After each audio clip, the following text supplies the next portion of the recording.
ಆ ಗಾನಕೋಗಿಲೆ ಎಸ್ ಜಾನಕಿಯವರು ವಿಧಿವಶರಾಗಿದ್ದಾರೆ. ಅವರ ಅಂತಿಮ ದರ್ಶನವನ್ನು ವಾಣಿ ಹರಿಕೃಷ್ಣ ಅವರು ಗಾಯಕರು ಪಡೆದಿದ್ದಾರೆ. ಜೊತೆಗೆ ಅಂತಿಮ ನಮನವನ್ನು ಸಲ್ಲಿಸಿ ಈಗ ಅವ್ರನ್ನ ನಾನು ಮಾತನಾಡ್ತಾ ಹೋಗ್ತೇನೆ.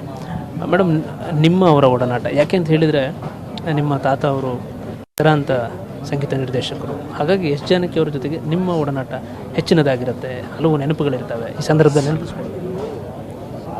ಅದೇ ನಾನು ಚಿಕ್ಕ ವಯಸ್ಸಿಂದನೂ ನೋಡಿದ್ದೀನಿ ಆಂಟಿನ. ಏನಕ್ಕಂದರೆ ನಮ್ಮ ತಾತ ಮನೆಗೆ ಬರ್ತಾಯಿದ್ರು ಅವರು ಒಂದೊಂದ್ಸಲ. ಆಮೇಲೆ ತಾತನ ಜೊತೆ ನಾನು ರೆಕಾರ್ಡಿಂಗ್ಸು ಅವ್ರದ್ದೆಲ್ಲ ಇಳಯರಾಜ ಅಂಕಲ್ದು ಪ್ರಸಾದ್ ಸ್ಟುಡಿಯೋಗೆ ಹೋದಾಗ ಇವರು ಹಾಡ್ತಾ ಇದ್ದಿದ್ದೆಲ್ಲನೂ ತುಂಬ ರೆಕಾರ್ಡಿಂಗ್ಸ್ ನೋಡಿದ್ದೀನಿ. ತುಂಬ ಚೆನ್ನಾಗಿ ಮಾತಾಡಿಸ್ತಾಯಿದ್ರು ಫಸ್ಟು ಅವರು. ನಾನು ಫಸ್ಟ್ ಟೈಮ್ ಅವ್ರನ್ನ ಅಡ್ವೈಸ್ ಕೇಳಿದ್ದೆ. ನಾವು ಸಂಗೀತ ಆಡ್ತಾ ಇದ್ದಿದ್ದರಿಂದ ಸಿನಿಮಾ ಹಾಡು ಹೈ ಪಿಚ್ ಹೋಗಲ್ಲ ಅಂತ. ಆವಾಗ ಅಡ್ವೈಸ್ ಮಾಡಿದರು, ನೀನು ಸಿನಿಮಾ ಹಾಡು ಸಂಗೀತನೇ ಜಾಸ್ತಿ ಶ್ರುತಿಯಲ್ಲಿ ಪ್ರಾಕ್ಟೀಸ್ ಮಾಡು ಅಂತ.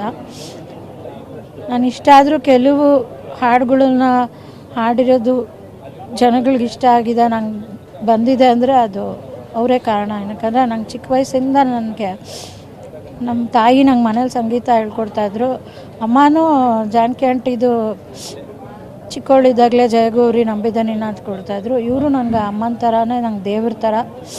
ತುಂಬ ಅವ್ರ ಮೇಲೆ ನಂಗೆ ತುಂಬ ಪ್ರೀತಿ, ತುಂಬ ಅದು ನಂಗೆ ಪದಗಳಲ್ಲಿ ಹೇಳೋಕ್ಕಾಗಲ್ಲ. ಅಂದರೆ ನೀವು ಅವ್ರ ಜೊತೆಗೆ ಹಾಡಿದಂಥ ಹಾಡು ಅಂದರೆ ನಿಮ್ಮ ಶ್ರುತಿ, ನಿಮ್ಮ ಸ್ಥಾಯ, ಇದನ್ನೆಲ್ಲವನ್ನು ಅವರು ಕೇಳಿಸ್ಕೊಳ್ಳುವಂಥ ಸಂದರ್ಭ ಇರ್ಬೋದು. ನಿಮಗೆ ಅಡ್ವೈಸ್ ಮಾಡುವಂಥ ಸಂದರ್ಭದಲ್ಲಿ ಯಾವ ಹಾಡುಗಳನ್ನು ಆಡ್ತಾ ಇದ್ರಿ, ಆ ಥರದ್ದು ನೆನಪಿದೆ?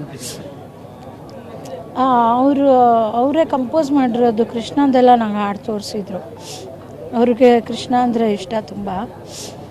ಒಂದು ಸರಿ ತುಂಬ ಮುಂಚೆ ಅವ್ರಿಗೆ ಒಂದು ಕೃಷ್ಣಂದು ನಾನು ಸ್ಯಾಂಡಲ್ವುಡ್ ಸ್ಟ್ಯಾಚು ಕೊಟ್ಟಿದ್ದೆ. ಆವಾಗ ಅರವಿಂದ್ ಸ್ಟುಡಿಯೋ ಅವರು, ಜಯಶ್ರೀ ಅರವಿಂದ್ ಆಂಟಿ ಅಂತ, ಅವ್ರು ಹೋಗಿದ್ದಾಗ ಚೆನ್ನೈಯಲ್ಲಿ ತೋರಿಸಿದ್ರಂತೆ, ನೋಡಿದ್ದು ವಾಣಿ ಕೊಟ್ಟಿದ್ದು ಅಂತ. ನನಗೂ ಕೃಷ್ಣ ಅಂದರೆ ತುಂಬ ಇಷ್ಟ. ಆಮೇಲೆ ಗೊತ್ತಿಲ್ಲ,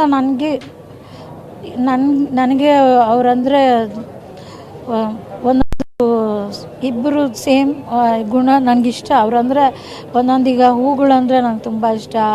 ನೀವು ನೋಡಿರ್ಬೋದು ಅವ್ರಿಗೂ ಹೂ ಅಂದರೆ. ಮತ್ತು ನಂದು ಫೇವ್ರೆಟ್ ಕಲರ್ ವೈಟು ಬ್ಲೂ. ಈ ಸೀರೆನೂ ಅವರೇ ನಂಗೆ ಕೊಟ್ಟಿದ್ದಿತ್ತು.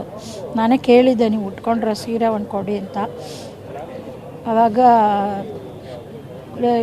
ನಾನು ಉಟ್ಟಿರೋದು ಬೇಡ ಅಂದ್ಬಿಟ್ಟು ಹೊಸದು ಅದು 20 ವರ್ಷ ಮುಂಚೆ ಕೊಟ್ಟಿದ್ದಿತ್ತು ಅವ್ರನ್ನ. ಅಂದರೆ ವಿಶೇಷ ಎಸ್ ಜಾನಕಿ ಅವರ ಹಾಡು ಅನ್ನೋದಕ್ಕಿಂತ ಹೆಚ್ಚಾಗಿ ಅವರ ಉಡುಗೆ ತೊಡುಗೆನೂ ಕೂಡ ಅಷ್ಟರ ಮಟ್ಟಿಗೆ ತುಂಬ ಪ್ರೀತಿ ಅನಿಸುತ್ತೆ. ಅಷ್ಟರ ಮಟ್ಟಿಗೆ ಇರ್ತಾಯಿತ್ತು, ಗೌರವಯುತವಾಗಿ. ಮತ್ತು ಒಬ್ಬರು ಗಾಯಕರು ಅಂದರೆ ಈ ಥರ ಇದ್ರೆ ಚೆಂದ ಇರುತ್ತೆ, ಇಷ್ಟಪಡೋ ಥರ ಇರುತ್ತೆ, ಆ ಥರದ್ದೆಲ್ಲ. ಹೌದು, ಅವರು ಅದೇ ಇವಾಗ ಕಾಲ ಚೇಂಜ್ ಆಗೋಗಿದೆ. ಅವ್ರ ಇದಕ್ಕೆ ಹೊಟ್ಟೋಯ್ತದು. ಆ ವಿನಾಯತೆಯೂ ಅಷ್ಟೇ, ಇವಾಗೆಲ್ಲ ಯಾರಿಗೂ ಇರಲ್ಲ ಅಷ್ಟು.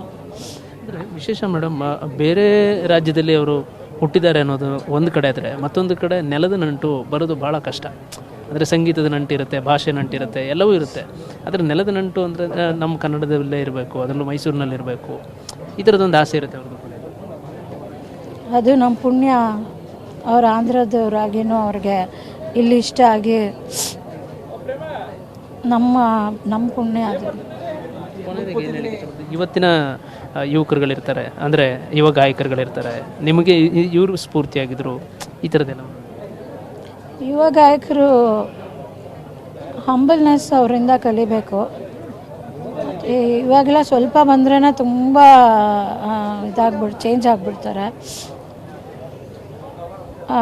ಆಮೇಲೆ ಪ್ರಾಕ್ಟೀಸ್ ಮಾಡಿ ಕಷ್ಟದ್ದು ಹಾಡಬೇಕು. ಸುಮ್ಮನೆ ಬೇರೆ ಥರದ್ಕಿನ್ನ ಇವ್ರು ಹಾಡಿರೋ ಇವಾಗ ಶಿವ ಶಿವ ಎನ್ನೋದ ನಾಲಿಗೆ ಏಕೆ, ಅದನ್ನು ನಾನು ಚಿಕ್ಕವಳಿಂದ ಎಷ್ಟು ಸಾವಿರ ಸಲ ಹಾಡ್ಕೊಂಡಿದ್ದೀನಿ, ಲೆಕ್ಕ ಇಲ್ಲ. ಪ್ರೋಗ್ರಾಮ್ಸಲ್ಲೂ ಹಾಡಿದ್ದೀನಿ.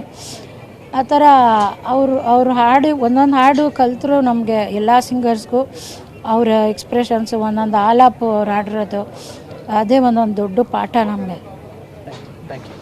ಇದು ಗಾಯಕರಾದಂತಹ ವಾಣಿ ಹರಿಕೃಷ್ಣ ಅವರ ಮಾತುಗಳು. ಕ್ಯಾಮ್ರಾ ಪರ್ಸನ್ ಸಿದ್ದು ಜೊತೆ ಪುನೀತ್, TV5 ಮೈಸೂರು.